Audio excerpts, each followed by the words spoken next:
Our next speaker is Michael Toth, President of R.B. Toth Associates. Michael is also an Honorary Research Associate of the University College London. With over 25 years of experience in program management, systems integration, and strategic planning, Mike has led teams of scientists, scholars, and technical experts as they help museums, libraries, archives, and other institutions make more data widely available. He has provided program and technical management support for numerous cultural heritage projects, from the Sinai to California. He and his team supports institutions across the United States, Europe, and the Middle East, working closely with scientists, scholars, and institutional staff. With them, he provides the ideas, the planning, the integration, and research development needed for efficient digital and multispectral imaging research and access. His paper today is entitled Parchment, Papyrus and Pixels, Integrating Data and Technology to Support Cultural Heritage Studies. Michael.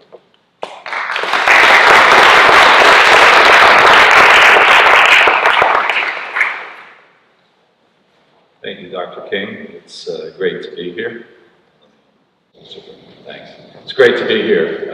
Last week, I was in the Biblioteca Apostolica in Vatican City, and now I am here at the Gilcrease Museum in Tulsa, Oklahoma. And there's some differences, obviously, but there's some commonality, there's some similarity here.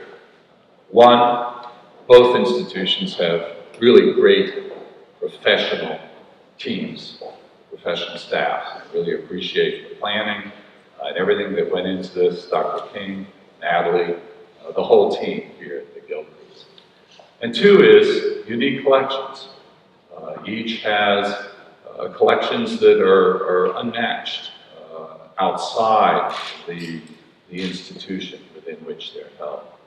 And three is both institutions are trying to get their arms around new technologies and how to tap those capabilities and how to use them, how they can enable their mission in preserving the culture, different cultures, but one humanity, if you will, how to preserve that and how to share that, dealing with one difference in the levels of bureaucracy, but dealing with the needs of their constituent audiences.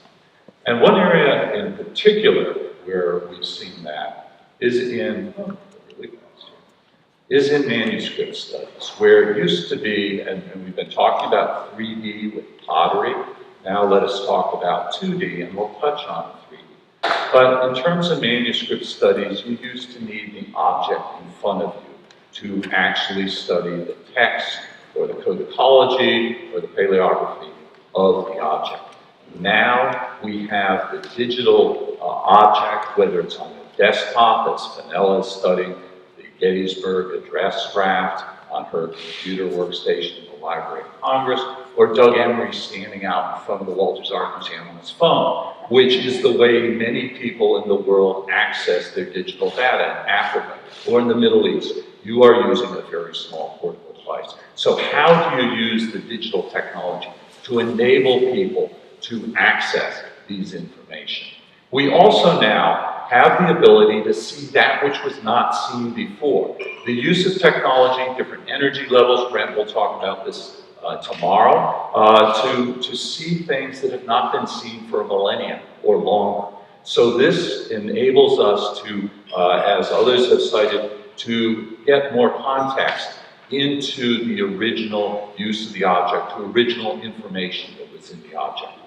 This includes endangered objects, to understand the level of endangerment or the level to which they're endangered for conservators. In this case, the Timbuktu manuscripts that had been preserved most recently from terrorism, brought down to Bamako in Mali, and are endangered now by common humidity, by higher relative humidity than they've experienced up in the deserts in the sub-Sahara region there.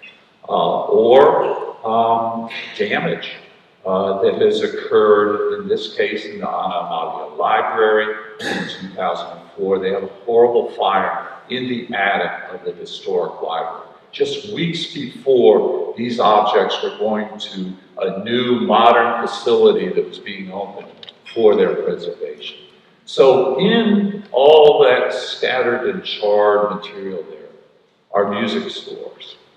And this is one of the scores. Now, music's unique because if you can get a couple notes, you understand the direction, I'm not a musicologist, but you can understand the direction of the chords and and what the composer's trying to relate.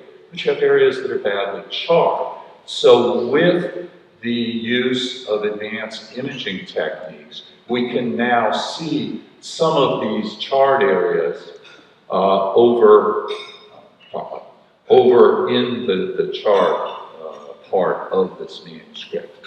And so this offers potential for the musicologist, for the person who's studying this, to get a better understanding as to what was lost. Obviously, if it's gone, there's nothing we can do. If it's badly charred, if it's carbonized, Brent might be able to do something, but at this point, we cannot. But in areas where there's only slight charring, you can gain more information into the music itself.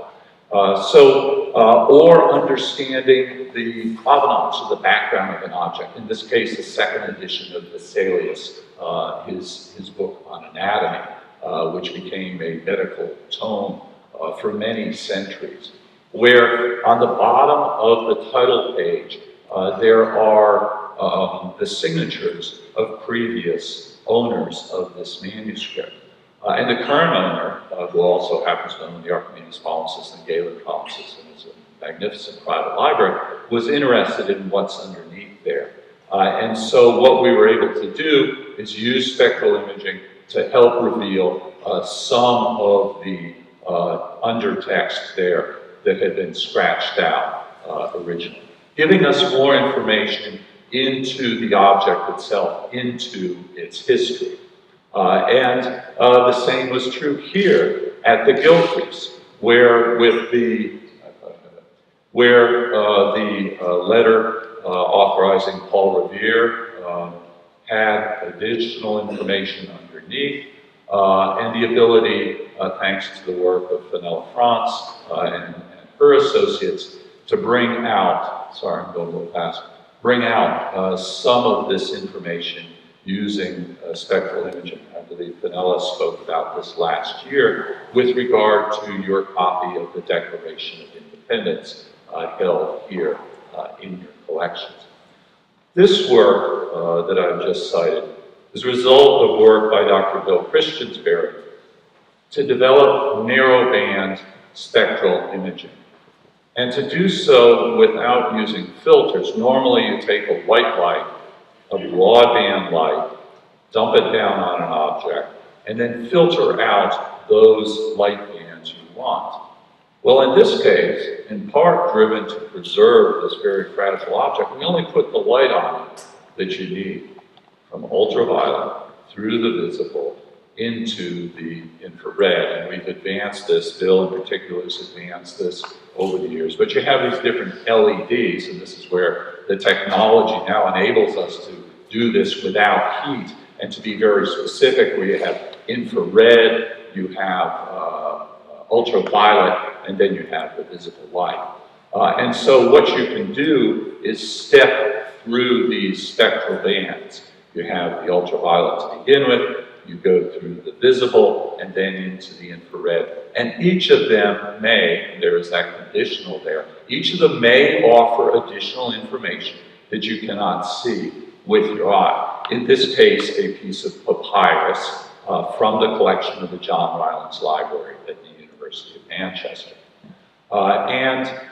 We've used this in a number of places. It's now a modular system with its own operating system. In fact, I see a picture in the symposium brochure from our work here at the Gilcrease of just the software we use to drive this. But a key part of this is the image processing. It's one thing to take the images, but as any of the speakers can attest, you then end up with this corpus of data, and you have to be able to do something. You have to be able to then make that data, those data, useful to a scholar, an entomologist, a conservator, whomever it may be. They need to be able to glean information from. So you have this stack, this queue of spectral images, and then you manipulate it. You use those data, you don't manipulate the original data, but you interleave those data to then provide an end result. And what we're trying to do, the best person who can determine what is good information, what are good images, is the end user, whether it's the scholar, the entomologist, or whomever it may be. So we're trying to use an open source tool that actually comes from the National Institutes of Health called ImageJ, and get that into the hands of the end user so they can then use the tool, which is, this is a screen capture of that tool, and use principal component analysis or whatever the technology may be, to then try to, in this case, Coronara missile, the world's most expensive illuminated manuscript at $4.2 million at auction, where they're trying to read underneath this bit of blue and to see which cardinal, whether it's Cardinal Coronara or another cardinal that this was initially drafted for.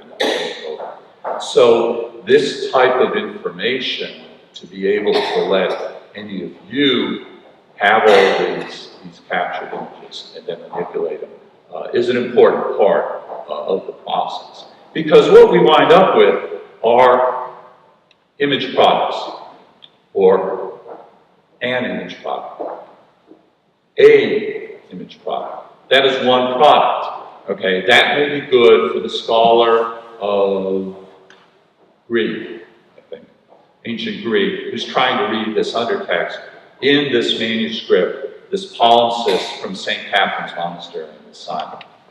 But if you're a conservator, here's 2 copies of the same leaf. If you're a conservator, you may be more interested in these residues here, in the fringes over here, in some of what's going on here. Is this mold? What is this? So you have 2 products here that really cater to different users, and that's just 2. There's really an unlimited number of products here, and that's why we feel it's important to get it out into the user's hands, get the data, the captured data, and the tool by which they can then meet their needs. Am I a conservator? Am I a scholar? Whatever it may be. I want to go over one project we worked on, which, like Brent's work, made it to the New York Times, discussion of the Syriac Galen palimpsest, early medical work by Galen, who was actually a Roman from Pergamon, who had written these medical texts, scraped off, overwritten with a book of Psalms. And underneath this book of Psalms was this medical text, important information on herbals and that type of thing in ancient medicine. And a number of scholars around the world have been working on this, not as a team that came together when we first imaged this in 2009, but we just put the data out there and they said, hey, we're interested in this. So it was really scholar sourcing, crowdsourcing, if you will. The data's out there, and we started working on it together. And so we imaged it in 2009, 2010 at the Walters Art Museum in Baltimore. And as I said, the data were out there. And one of the scholars, Gregory Kessel, was visiting. He had a Dumbarton Fellowship in Washington, D.C. And I brought him to the owner's library and grabbed the book off the shelf, put it in front of him, he held it, and he said, I feel like I've held this before. I've seen this before. Well, he had. He had just been up at Harvard, at the Houghton Library, and he had been looking through, he's a Syriac scholar, he'd been looking through the Syriac manuscripts there. And in those was Houghton, I think it's 172. And he pulled it up on his computer screen there. He said, this leaf goes in this manuscript. And so we went up to Harvard, we took our gear up, and we imaged the manuscript. And we were able to then, the overtext is in gray here, the undertext is in brown. It looks better on a high quality screen. But you can see, that there's important text here, and there's also additional information we're gaining about the history of this manuscript. How did this one leaf wind up? Well, Gregory started looking through catalogs, not visiting these various locations, but looking through catalogs. He said, I think there's more leaves. And so he's digging through these catalogs, and one of the ones he looked through was Sebastian Brock's catalog of Syriac manuscripts in St. Catherine's Monastery. And in there, there's 4 lines that Sebastian cited that discussed the undertext, discussed it as being impossible about hurdles. And Gregory said, I think it's Syriac New Finds 53, is from the Syriac palimpsest. So we're imaging there anyway. We are working with the Early Manuscripts Electronic Library, led by Mike Toth, on a project which is, we've just wrapped up the imaging. All the data are to be made available, all the processed images are to be made available this month, thanks to UCLA. So we piggyback this onto it. We image 65. 65. So we imaged it. Father Justin, the librarian there, wonderful person, great working with him there. We talk about professional teams, whole story there. But anyway, so we imaged it, and here again you can see the undertext. Now the Syriacs are very difficult to see because you have this chalky layer on it that gives us a spectral response that interferes with signal. But we are getting some results there. And then in another catalog, Gregory found in the Vatican 3 leaves, or what he believed to be 3 leaves from the Syriac palimpsest. Now we're also planning to image the Menander palimpsest there. So at the same time, we did these 3 leaves. We added Syriac 647 and 623. We were able to show some of the undertext there. We were able to show, in a manner of speaking, I used to work for the federal government. We've, of course, worked with the Greek Orthodox Church, now the Roman Catholic Church. I can say I've worked with 3 of the greatest bureaucracies in the world. So initially they said, well, you can share this with the educated public, and I'd make a joke about I consider all of you to be the educated public. But thanks to, we worked long and hard with the prefect, Cesario Pacini, and the team at the BAB, the Bibliotheca Apostolica, and they gave us permission to put, so we're putting all the Galen data out there for the world. They gave us permission to put these Vatican leaves with them, which was a tremendous step for the normally closed and cloistered, literally and figuratively, Vatican. Speaks highly to our persistence. I think Will Noll in particular, persistence on the value of free access and open access to the data, and also to how the Vatican, with centuries of experience, are trying to work with new technologies so that we can now not only share this in a presentation here in Tulsa, Oklahoma, but make it available on the web. Now we also, talking about bureaucracies, we worked with the ENF, the Bibliothèque Nationale de France, and one more leaf, there is Syriac 382. So we have completed, we have gotten all the leaves from the Syriac palimpsest. This is how we capture the images. You get this whole stack of monochrome images, and you put them together, and you end up with the processed images that I've cited running like this in 2 columns. So speaking of the scholars, we have some scholars, male scholars, who are colorblind. So this is something I built a little colorblind test on my phone, and you ask them that. And then you have to cater to that. All of our eyeballs are not the same. So this is where having a scholar doing the work themselves, they can produce what's best for their eye. So that day we did the imaging. We went out for a celebratory nice French meal in Paris, came back, did a bit of processing, put the data out there. The next morning, the scholars are saying, we get this email back amongst the scholars who are distributed all over the world saying, oh, we've got this stuff from the imaging that they did, and we think this is new text that's not found in the British Library version. And in terms of scholarship, this is light years. But this is a younger, newer team of scholars. And it's like, oh, we got the data, we have the means of working with it, and now we're making our findings available amongst our team and anyone else who wants to be part of the team.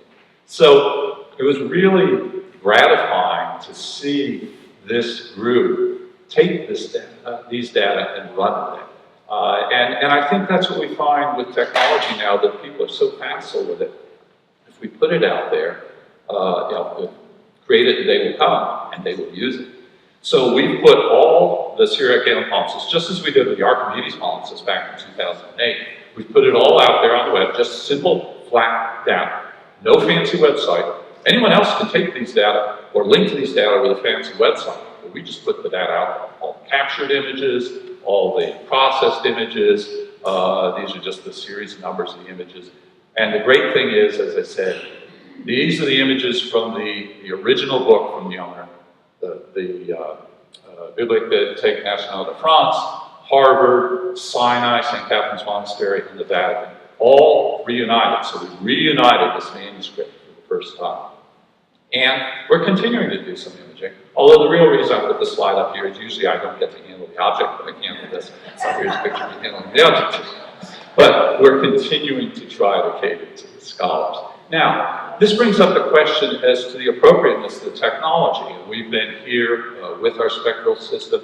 It took a lot more time than we expected. We had a prototype system here. We now have a more refined one, and maybe we'll come back. But there's different levels of technology and different levels of cost and how appropriate is it. Whether everyone has good digitization. Forget for the photographers here. You've got a tremendous photography team here in the Gilcrease Museum. You then have maybe monospectral. Okay, let's go with infrared. Let's go with UV. Just a single spectral thing. Then you have multispectral. And then you get into a higher level of energy, more advanced equipment. Brent will speak to this. But how do you integrate that with the other technologies that are available is a question. And in terms of integration, we tend to focus on the technology itself, the CAT scan or the endoscope or the spectral imaging system. But in reality, there's two other pieces that are important. One, a critical one I've cited, is the people. What are the skills of the people who are using this equipment and who are going to use the product? What is their expertise? You have to cater to that. Two is the work processes. What is the flow? How do you make sure they get the data? How do you handle it? How do you avoid contamination as you're handling the object? And all of these have to be integrated so that that is a real system. We think of a system as the technology, but it's really the people, the processes, and the technology. So looking at that, we have another project we are working on, working with Papyrus, working with mummy cartonnage, which is the mask of the upper torso and head of a mummy in the, around 300 to 100 BC in ancient Egypt. And some scholars, quote unquote, well, over the years, these have been soaked in a solution and pulled apart to reveal the text in this papyrus mache process, just like you use newspaper for paper mache. This has been happening more recently with palm olive soap and stuff, and people are upset about this. And we're trying to see are there ways of studying this non-destructively. And we took two pieces. One is we have been working with the Archimedes palimpsest with X-ray fluorescence, and talking with Uwe Bergman and others and said, hey, we think, when we did the Archimedes, there were these forgeries on top. And we used X-ray fluorescence to read underneath those forgeries and to see the text that was originally there. So I said, okay, this may offer potential. And then I was talking with a well-known eye surgeon, a retina specialist, and she noted that the optical coherence tomography they use to study the retina offers good insights into the retinal layers. Maybe it offers something for cultural heritage. So I was talking with Dr. Cynthia Toth, sister, and said, well, gee, we'd like to try this. And of course, she keeps reminding me, I'm trying to keep people from going blind. But yes, you can have a day down here at Duke. And we coordinated the day. It was the 1st of March this year, which is when my alma mater, Wake Forest, played Duke, at Duke basketball. So important date there. So what we ended up doing is putting together this project that combined the optical and the higher energy levels of the X-ray.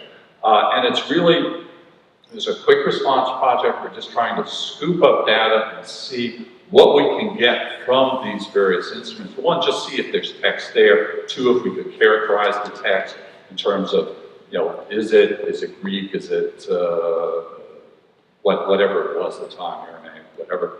And three, could we actually read the text? So we put this project together with University College London, where we're putting together these various technologies, the spectral, the optical coherence tomography and optical, the phase tomography, the phase X-ray, and the micro CT. I'm sorry, the XRF. Missed that. Yeah. So, and put together a process by which we imaged all of the test objects with the spectral, and that served as our baseline. Then went with the other imaging techniques, then tried to process and pull these together. I'm going to draft Brent to help us with this, and then the integration of the data. Oops, sorry. So one of the challenges is we're going to zap, literally, we're going to zap this, this piece of papyrus with a very high-powered X-ray. And we didn't want to give it a suntan, a sunburn, or a hole in it. So we had to assess the potential for damage here with papyrus. We did similar to Parchment with a test fragment, and we determined how long it took to burn a hole in it. We purposely burned a hole in the test fragment Parchment before we got the Archimedes policies. And we have a lot of safeties in place so we don't overdose. We don't give Archimedes policies a sunburn. So we wanted to do the same with papyrus. And thanks to Fenella and Megan Hill at the Library of Congress, we were able to use spectral imaging to image this very small fragment, less than a centimeter, less than about 1/4 of an inch. This very small fragment, you can see the size here, before and after it was X-rayed.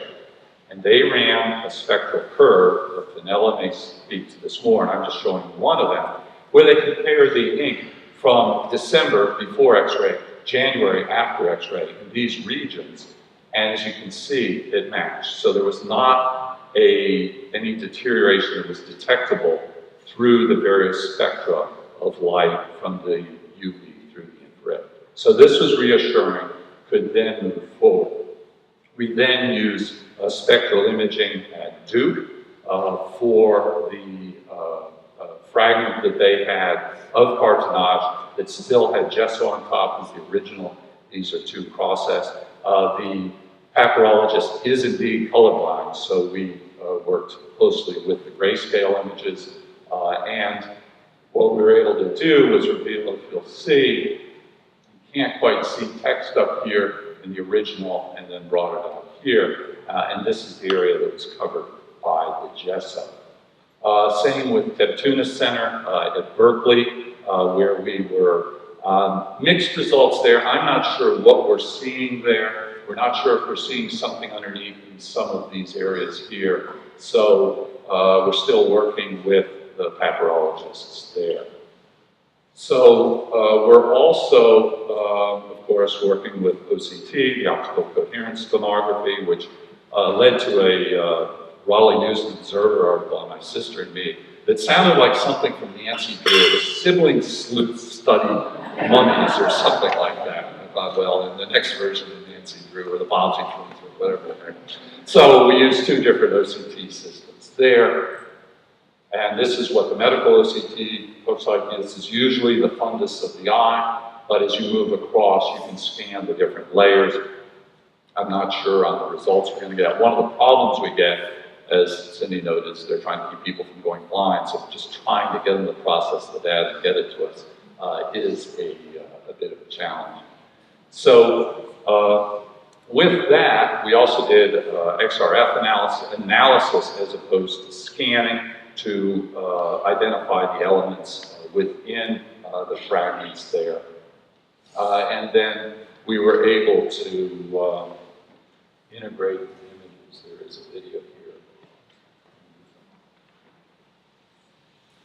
Oh yeah, so flipping through, this is now the optical before that.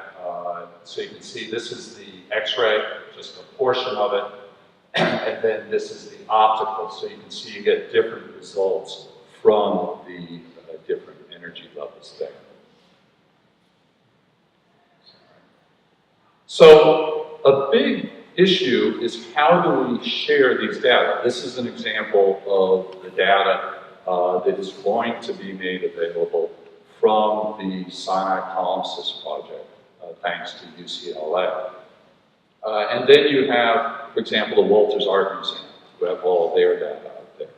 And a key part of that is having a standard to work with. And tomorrow, I think the second or tomorrow, someone will be speaking about IIIF, the Image Interoperability Information Framework, if I got that right, correctly.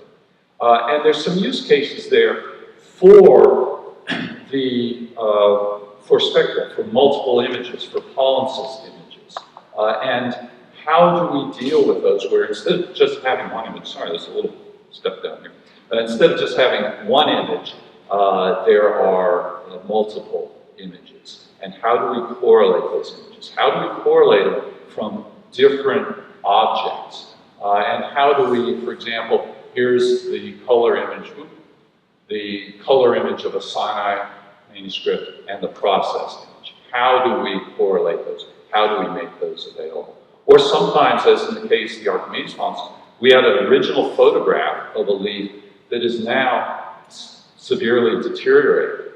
So how do we correlate this photograph from the library in Copenhagen, the Royal Library, with this later image? Or where we've produced an image of the Archimedes palimpsest and then have re-imaged it and gained more information down in the bottom on the Stomachion, the earliest use of combinametrics.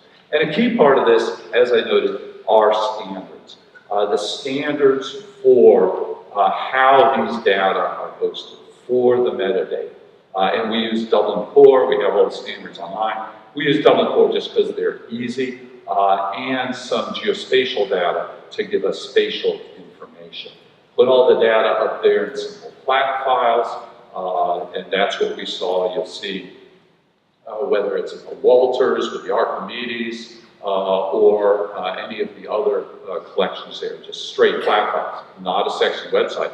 A sexy website is going to be obsolete in 1.5 to 5 years. So we want these data to be preserved. We make them freely available so that others will copy them and they'll be preserved on servers around the world.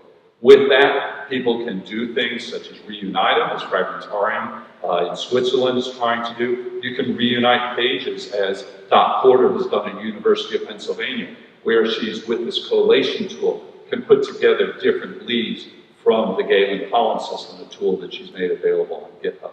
So we have a number of challenges, a number of scientific challenges, a number of process challenges, and ultimately the challenge is getting the people the information they need.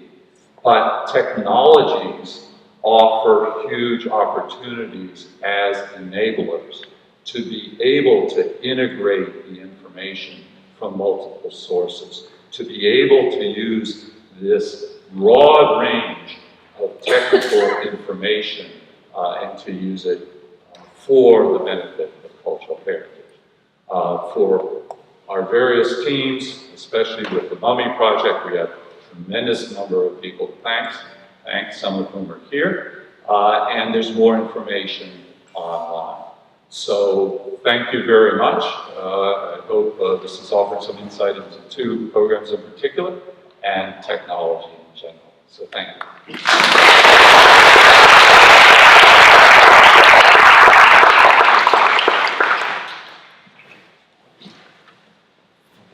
At this time, we would like to invite our morning speakers to the stage, along with our moderator for the panel discussion. Are they not wonderful?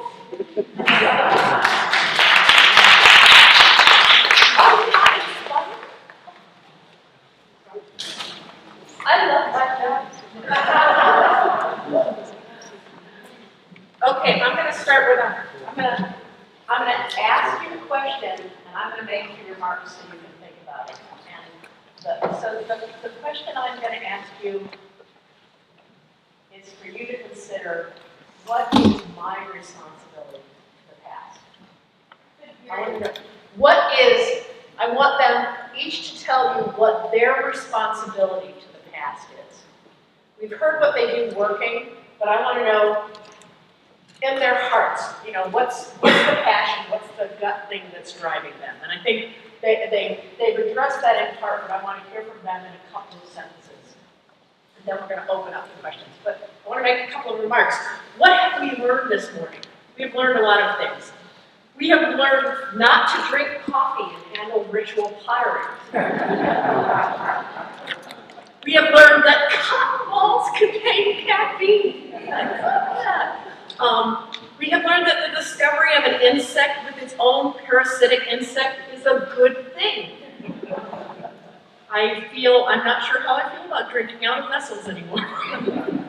And I think, particularly with Michael's presentation, and when you take the whole group of presentations in toto, again, if I reference back to magic, because I do think of some of this is magic writ large, that the quest to see the unseen, invisibility, right? That's what that is. The quest to see the invisible, and the quest to understand the unknown and the perhaps unknowable is a process that, if you listen carefully to all three of these gentlemen, involve the careful crafting of questions, and that pivots occur when you've asked the wrong question, learned that from Mike, or asked the question the wrong way, or that perhaps today's tools won't allow you to answer the question you want to ask, and so you need to make sure that you document the important question for the next generation to use.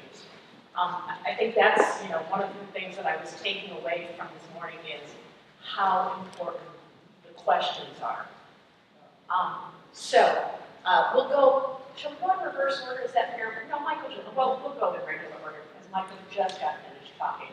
So what's your responsibility to the past? Adam? I think it really has to do with bringing it to the present and keeping it around for the future. Because what we're doing is we're learning from the past. We're learning about mistakes. We're learning about difference. We're learning about successes, and we're trying to sort of capture it and keep it around, or even bring it back out, so that we can learn from it, and so it's around to learn from in the future too. Bob? Well, in a slightly other life, I've had the opportunity to do a fair amount of CT scanning and work on Egyptian mummies, and that takes you into a whole other realm. But one of the quotes I remember from a hieroglyphic manuscript is to speak the name of the dead is to make them live again. I think that's what I've always tried to do. I want to help this generation see the past generations as real people. That's as eloquent as I can be. Do you want to say a couple of words about your sculptures in the gallery? Oh, about the West Mexican material? Well, I mean the people. Oh, the people. Well, there are a number of ways that we try to help, that we've utilized in the West Mexico exhibit. Trying to create different ways of seeing. All of these technologies are different ways of seeing. They are techniques that give us data, then we have to figure out how to interpret the data that we've got. But different ways of seeing are important. So Cheryl and one of her colleagues, when they were both graduate students, Aubrey Hayden at that time, worked on a project of using their artistic skills to make detailed, color-fast images of what these figures would look like if they were real people. And what you find is when you look at the figure, I think your eyes are drawn to the figurineness, the exoticness of the form and the shape. Whereas when you see those same details on what's essentially a computer program of human image, you get it. It looks human. It changes how you see those people. By creating a couple of life-size mannequins with clothing and personal adornment and body decoration that are based on figures that are right next to them, again, you start looking at those in a very different way.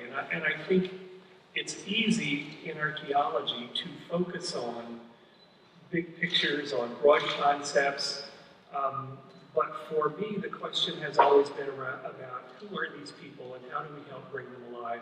How do we try to make some connection between today's audiences and past audiences? Or not past audiences, past people. We assume they are audiences. I think I share, as has been cited, preserve the past in digital form in particular, which is a challenge, and make it accessible for generations well into the future. I'll take that a step further, and also to make it accessible and useful across disciplines, whether it's cultural heritage, whether it's high energy physics, whether it's biology, whether it's chemistry, leave eye surgery out, but across, and this is a huge challenge. I put the top on this so that nothing will get in after. This is a huge challenge because each discipline, we have standards, but each discipline has its own standard. So that's why we talk about double importance, a broad standard. So to put the information out there in a form that is functional to someone who's working in ancient Greek scholarship, or who is working in X-ray fluorescence, or computer tomography. The great naturalist Lauren Isley wrote a very famous essay about where he talks about how he reconciled, and a lot of his essays were about how he reconciled the cold light of science and the scientist with his humanity. And I think part of this is what you've been discussing, that you use tools to reveal humanity. Do you agree or disagree with that statement? Yeah, they're all going to agree with that statement. Just wanted to make sure we had that on the past, because sometimes, and I don't know, was anybody slightly afraid coming in this morning that there was going to be a lot of technology and you might not, Samson, you might nod off during it. We've worked, I should say Dr. King and Natalie Panther, the team here, have worked very hard to bring you a group of speakers who are working on humanities, but using technologies to reveal humanities. For extra credit, there's going to be electron principal component analysis and the squared algorithm. Okay. Algorithms, you've got that what you're going to be. Also important too is when we talk about the unseen is a lot of things, including the problem with color blindness. And we've known for 20 years as technology improves that's a real thing that has to be considered all the time. It's nothing to do. We're going to open it up to see if you have any questions for any of our distinguished speakers. Sir, you go to the microphone. This is mostly for Mr. Toth, but this very morning I saw a post on the internet of some researchers digitally unwrapping a bird scroll of Leviticus. Now that just kind of blew me away. I don't know if you probably know about this. I think tomorrow, after Brent Seale's talk, who was cited in the article, we will all know about this. And I won't dare to speak for Brent. Yeah, you will get far more information. Brent, would you just stand up for a second? This is the man. This is Brent. This is the man who was in the New York Times. And I said to him this morning that I think that the Gilcrease ought to give him a special prize for being in front of the New York Times just before he comes to the person.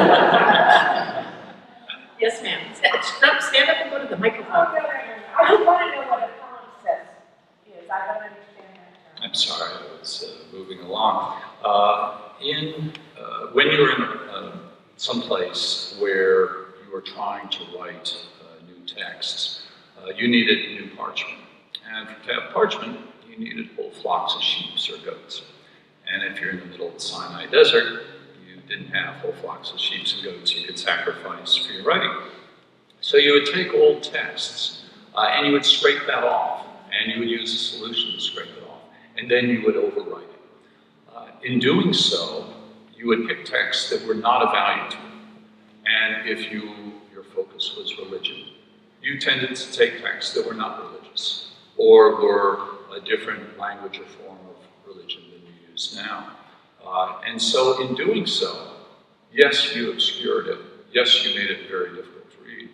But you made it, to some extent, a sacred object. You made it a religious text. And in doing so, you preserved that undertext. So a palimpsest, from the Greek to scrape off, is simply where you've taken a text, it has been scraped off. Usually this occurred, it would be, say, a 9th century text. This is always with papyrus, almost always. And then in about the 10th, 11th or 12th century, it would be scraped off and overwritten.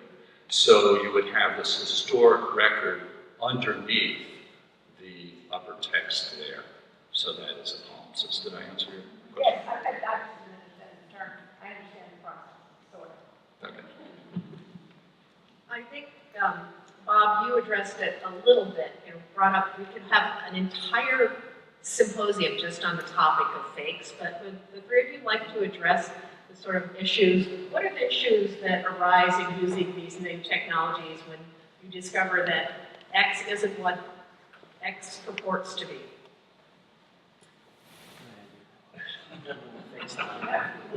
Well, You talk about your puppy dog. fakery is interesting, and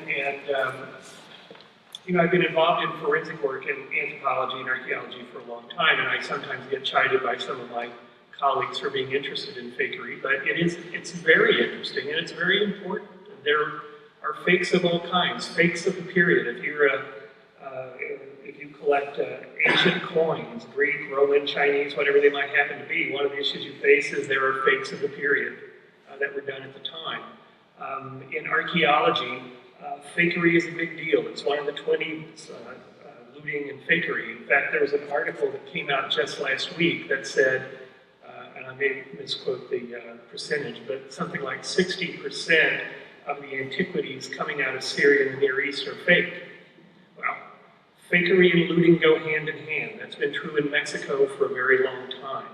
So it's important to know what we have, and in archaeology, I think particularly in Mexico, there have been many things written over the last 50 years about these figures, but rarely does anybody ever talk about fakery. And as my forensic colleagues are often wont to say, ask the first question first, is it genuine?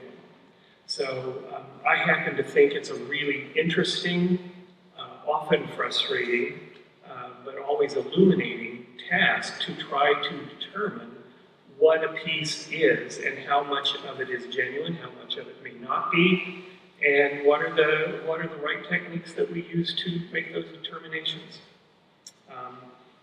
When I started this project in the 90s, I used to believe that unless it was obvious, I assumed virtually all these West Mexican figures were genuine. And I quickly got disabused of that and went to the other side where I figured unless I saw it coming out of the ground, I didn't believe it was real. Well, I'm now back in the middle somewhere, but what we know is that the faking industry in Mexico goes back at least to the 1880s. There's a good, well, you all know about crystal skulls. Those are made in Germany. Those may be some of the first tourist art in Mesoamerica for the Mexican conquest and other things. But in West Mexico, because these items have an economic value on the collector market, which sadly they do, Fakery, falsification, modification, and looting go hand in hand. So it's important to know what it is you're looking at, and in the large list of variables that we're collecting, we try to address that, and we will be adding more variables as time goes on.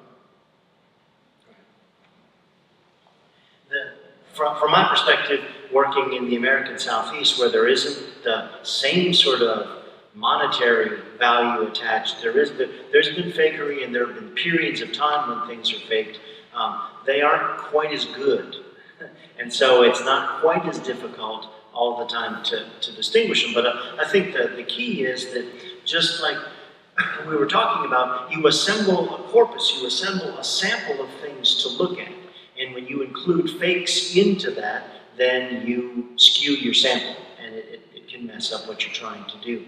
And so just being able to weed those out, and again, sometimes it's pretty obvious, and sometimes it takes some of the forensic work in order to do it. But the problem is that it really introduces things into our research that weren't supposed to be there. And I will say the reason that I have a particular interest in it, the reason I'm in the 19th century now instead of the 15th century, is because of the enormous number of fake Renaissance paintings that hang in American museums purporting to be Renaissance paintings that were made in the 19th century for Gilded Age and Progressive Era wealthy individuals. So again, the skewing of results is huge in my field. When we were at the Houghton Library imaging Syriac 172, we also did a few other things at the library.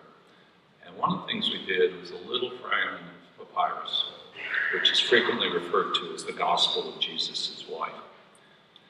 And we imaged it, collected the data, and put it out there. And over time, our data may have contributed, but more from analysis of the text. There are, I will say, indications that it is a forgery based on the Coptic text that was used. And I think an important point here, we didn't do anything big on that, but an important point is, from the scientific perspective, from the technological perspective, one, to be objective. As a scientist, as the technologist, you have to distance yourself from what people want to see. Whether it's religious, whether it's cultural, whatever it may be, you have to be objective and disciplined to your approach in collecting that information. Number two is to be transparent, because if indeed you have either found it as a fake, or you have found indications that it is authentic, if it's important enough, it will be challenged.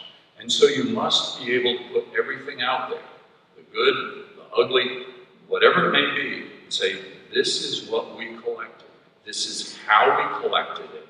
And then others can make their judgment without challenging the technology itself or your approach. They may say, oh, you didn't get this or you didn't get that, but they will know what is there. And there's no question as to the objectivity and the transparency with which you've undertaken that project. That brings up a question, Dr. Kane, I'd like to ask you about the use of clean rooms, or using a clean room would not have helped you in your research, is that correct? Everybody knows what a clean room is? Good. Well, that's... Oh, sorry. No, but so a clean room is if you're doing medical manufacturing or something, you've seen people put on the suits and they go in, so you try, if you're making things for the medical field, you have to make them in a clean room, so... It's a filtered air system, too. Right. So, doing the sampling in a clean room could be useful, especially when you're burring something. You're sanding, or if you're using that Dremel tool, what are you doing? You're creating airborne particulate just like you're already concerned about. And so, depending on how many samples you do and how you clean up the area, then something not doing it in a clean room could have an impact. And there's another one of those where nobody's really tried to evaluate whether we're resampling our own samples because of how we take the samples. I would just like you to say that. That was Isn't that fantastic? Other questions? There's a gentleman there. Yeah, I have all three talks. In science, it's always difficult to figure out how to preserve the results so that you talk about standards, but preservation of results. And I was thinking when you put your stuff up on the net, I hope the originals are kept somewhere where they can't be hacked. So that everybody can have the question about how are the speakers preserving their results? How do you preserve your results so that someone else can come and duplicate what you did? So how do you preserve the results of your experiments so someone else can come and duplicate it and make sure they get the same I'll results? take a first cut at that. Okay.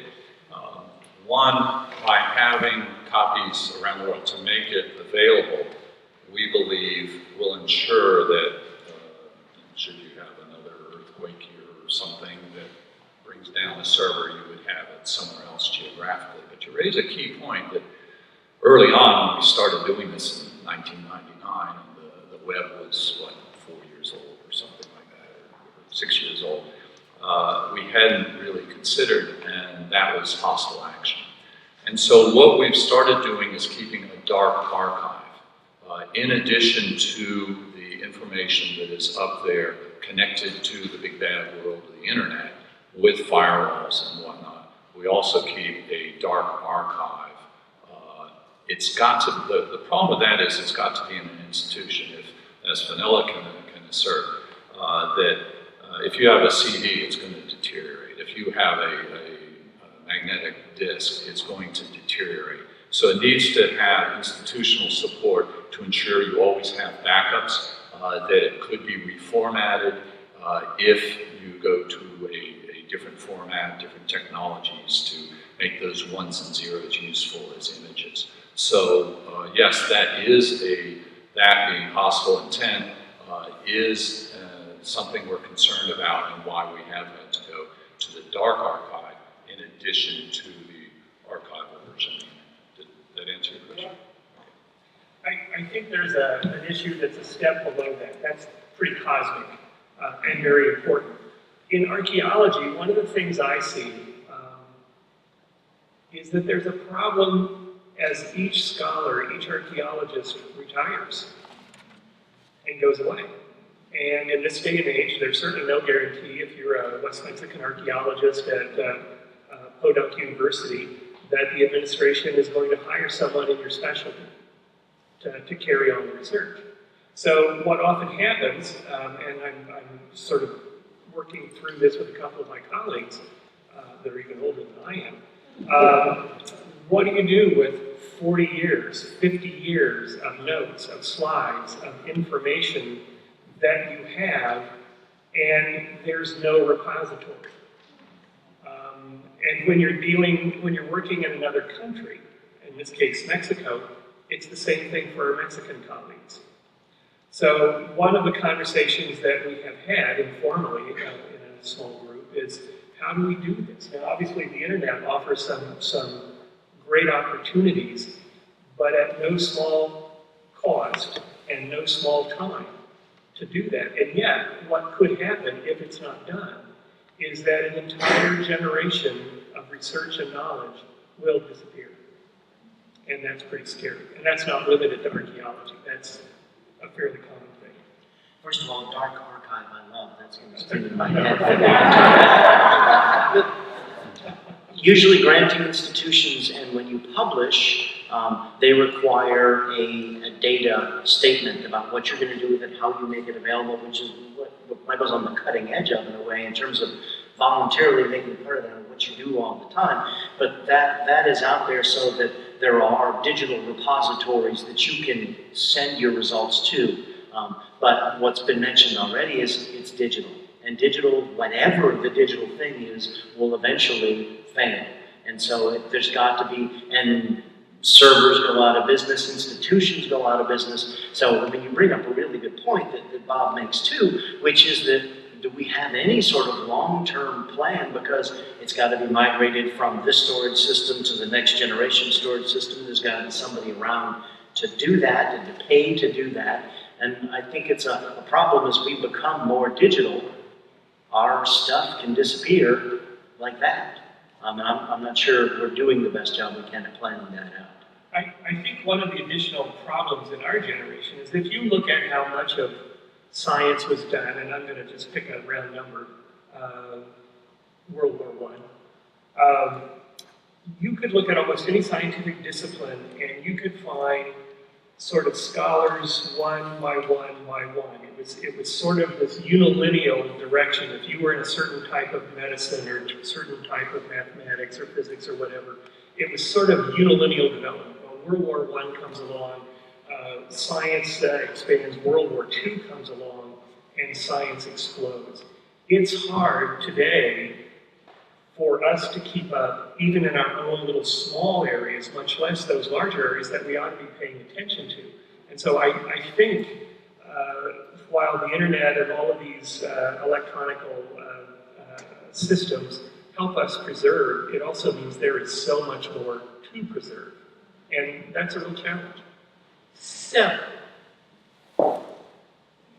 in addition to knowing the unknowable and seeing the unseeable, we have added immortality to our conversation. And at that point, I think we might break for lunch, don't you?